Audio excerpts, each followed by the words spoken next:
On arrive avec des dossiers pleins de dates, des mots bien rangés, des vérités qu'on atteste. Mais parfois dans le silence d'une salle trop froide, le mensonge s'invite, maquillé en croisade. Des phrases lancées comme des armes sans preuve, des peurs inventées qu'on impose comme neuves. On parle de danger, on parle de protection, mais derrière les mots y a d'autres intentions. Un récit répété jusqu'à devenir réel, même faux, même flou, même artificiel. Et l'enfant au milieu pris entre deux versions, qui portent des conflits qui ne sont pas les siens.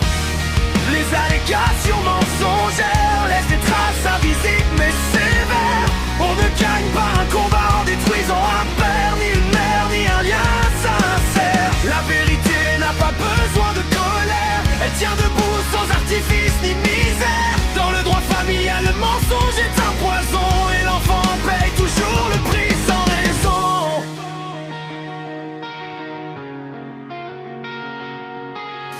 On brandit des mots lourds sans jamais les prouver.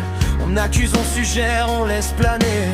Mais la justice écoute aussi ceux qui ne crient pas. Les faits constants, les silences qui ne mentent pas. Une attestation fausse, un discours arrangé peut faire vaciller celui qui l'a signé. Car le juge voit au-delà de l'émotion. Il cherche la cohérence, pas la manipulation. Mentir pour écarter, mentir pour contrôler, c'est déjà perdre le sens de l'autorité. Protéger un enfant, ce n'est pas inventer, c'est lui permettre d'aimer sans culpabilité.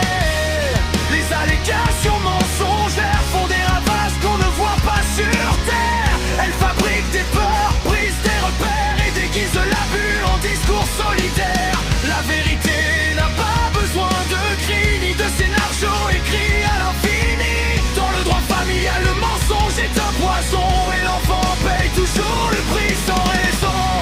Un enfant n'est pas une preuve, ni un messager, ni un aveu.